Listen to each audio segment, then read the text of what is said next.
You won't believe what happened one afternoon right outside my front door, and it all started with a simple emergency.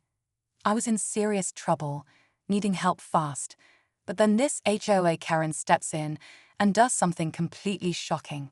She actually blocked the ambulance from getting into my driveway. Yeah, you heard that right. An ambulance was stopped just yards away from my house, and there I was, stuck inside waiting for help that couldn't get through. The tension was unreal, and every second felt like an hour. I never imagined that someone's selfish behavior could put a life on the line, but that's exactly what happened. Just when I thought things couldn't get worse, something totally unexpected happened that changed everything. Something so intense it brought a rescue helicopter right to my doorstep.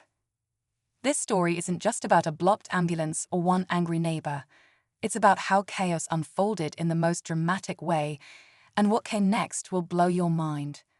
I'm going to take you through every crazy moment, the fears, the frustrations, and the unbelievable twist that followed. Stick around because you don't want to miss how a few minutes can make all the difference between disaster and a miracle. The rescue wasn't just close, it was life-saving. But how did it all come together? You'll find out soon. So here's the backstory. My neighborhood has always been pretty quiet, but lately, the homeowners association has gotten way too strict. They're always policing every little thing, and the HOA board, especially this one woman everyone calls HOA Karen, has been notorious for making life difficult for neighbors. She's that type of person who enforces rules like it's a personal mission, even when it doesn't make sense. I've had my run-ins with her before, but nothing like this. On that day, I was feeling really sick and needed urgent medical attention. I called 911, and the ambulance arrived quickly, or so I thought. When they pulled up near the street, HOA Karen suddenly showed up, blocking their path with her car. She claimed it was a no parking zone and refused to move, even though it was clearly an emergency. The paramedics were stuck, unable to get to me. I could hear them trying to reason with her, but she was firm. It felt like time was slipping away, and I was trapped in my own home, helpless. As minutes passed, the stress was overwhelming. I wasn't just worried about my health anymore. I was scared because help was so close, yet out of reach. Then, out of nowhere, someone suggested calling for a rescue helicopter. That's when things started to shift in a way I never expected. But how would that even work in a neighborhood like this? The tension was thick, and the clock was ticking. As the ambulance sat stalled just a few feet from my driveway, frustration and fear grew with every passing second. The paramedics were doing everything they could, but HOA Karen wasn't budging. I could hear her voice, loud and unyielding, insisting that rules must be followed no matter what. From her perspective, she probably thought she was just enforcing the law, some sort of neighborhood watchdog making sure everyone stayed in line. But from where I stood, it felt like she was standing between me and the help I desperately needed. Meanwhile, neighbors started gathering around, whispering and watching, some shaking their heads, others clearly unsure of what to do. I knew that some of them had had bad experiences with HOA Karen before. She was famous for overstepping boundaries and causing unnecessary drama. Yet, no one was stepping in to move her or call her out, probably afraid of retaliation or just not wanting to get involved in HOA politics.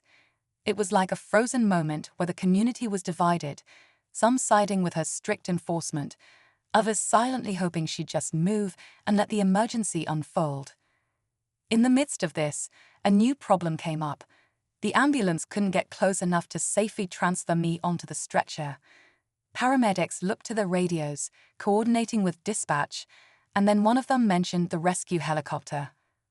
Suddenly, this quiet suburban street felt like the center of a major crisis. But getting a helicopter in wasn't simple. The landing zone needed to be clear, and HOA Karen's blockade was still in place, making everything more complicated. Every second felt heavier. I could see the tension on the paramedics' faces. They were fighting against time and red tape, trying to save a life, while one woman was holding everything back, and I was stuck in the middle, wondering if help would come in time or if this nightmare was just getting started. The air felt thick with tension as minutes dragged on like hours. The ambulance crew was moving faster now, urgently coordinating with the helicopter team, but the biggest hurdle still stood in the way: HOA Karen. She hadn't moved a single inch, and with every second, the frustration on the paramedics' faces grew. I could feel my heart pounding harder, the weight of helplessness pressing down like never before. How could one person's stubbornness block a life-saving rescue? Neighbors were whispering, some openly shaking their heads, others looking torn between wanting to help and fearing the backlash from the HOA. The silence around us was deafening except for the muffled voices of the paramedics, trying to reason with Karen, and the distant sound of the helicopter preparing to land. It was as if the whole neighborhood was holding its breath, caught in a moment that felt like it could explode at any second. The paramedics moved quickly to clear a spot for the helicopter, shouting instructions to neighbors to keep the area open. Meanwhile, Karen's car still sat stubbornly, like a barrier between me and the medical help I needed. I was weak, scared, and desperate for her to understand that rules didn't matter when lives were at stake. Time was running out, and the tension was almost unbearable. Then, the distant thump of the helicopter grew louder, a sign that rescue was near, but still so uncertain. Would Karen finally realize what was happening? Or was this stubborn stand going to cost me everything? The moments that followed would change everything, but how? The story was far from over, and the suspense was at its peak. Just when I thought the worst was behind me and the helicopter was about to land, something unexpected happened that turned the whole situation upside down. Out of nowhere, HOA Karen's phone started ringing.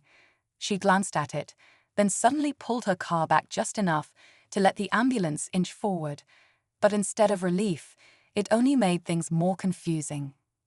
It turned out she had called the police, claiming the emergency vehicles were violating HOA rules by blocking the street. Now, law enforcement was on their way, and the entire neighborhood was about to get even more tangled in this nightmare. The paramedics looked frustrated but stayed focused, trying to keep me stable while navigating the growing chaos. Neighbors were caught between watching the drama unfold and stepping in to help. Some tried talking to Karen, pleading with her to understand the urgency, but she was unwavering, determined to stick to her version of the rules no matter what. The helicopter hovered overhead, ready to make the risky landing, but the police sirens in the distance added a new layer of tension. Would the officers side with Karen and delay the rescue even further? Or would they see the bigger picture and prioritize saving a life? Time was slipping through everyone's fingers, and the stakes just got higher than I ever imagined. With my life hanging in the balance and so many forces working against urgent medical care, the question wasn't just if the rescue would happen, it was whether it could happen in time. The next moments were critical, and the story was about to reach a breaking point. Just as the police arrived, tension hit its peak. Officers quickly assessed the scene, and after hearing the urgency from the paramedics, they moved fast to clear the way. HOA Karen tried to argue, but the officers firmly told her this was a medical emergency, not a parking dispute. With that, the ambulance was finally allowed to move forward, and the helicopter pilot was given the green light to land in the cleared space nearby. The moment the paramedics reached me, relief washed over me, but it was still a race against time.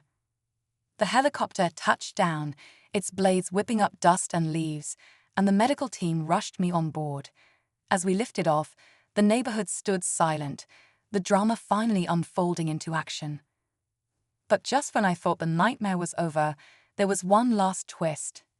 As the helicopter flew away, I noticed HOA Karen standing by her car, not with anger or regret, but tears in her eyes. Later, I learned she'd been dealing with her own family emergency that day, something she never mentioned during the confrontation. It didn't excuse her behavior, but it added a layer of complexity I hadn't expected. In the end, the rescue helicopter saved my life, proving how critical fast medical response can be, especially when obstacles try to stand in the way. This experience changed how I see my community and the people in it. Sometimes, there's more beneath the surface than we realize. But one thing's clear: when it comes to emergencies, no rule or blockade should ever stand in the way of saving a life. After I was safely in the hospital, I had time to reflect on everything that had happened that day. The experience was a harsh reminder of how crucial it is for emergency responders to have clear, immediate access, no matter what neighborhood rules or disagreements might be in play. I realized just how easily a situation can spiral out of control when communication breaks down and when personal conflicts get in the way of something as urgent as saving a life. I also reached out to some of my neighbors afterward, and surprisingly, many of them shared stories about their own frustrations with the HOA and with Karen's strict enforcement.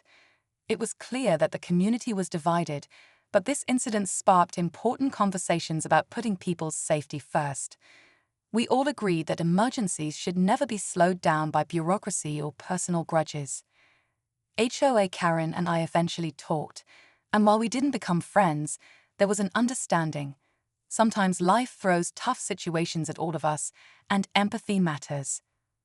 This whole ordeal taught me a lot about patience, resilience, and the importance of standing up when it really counts. If there's one takeaway, it's this: in emergencies, nothing should block the path to help. Not rules, not anger, not even a Karen. Lives depend on it.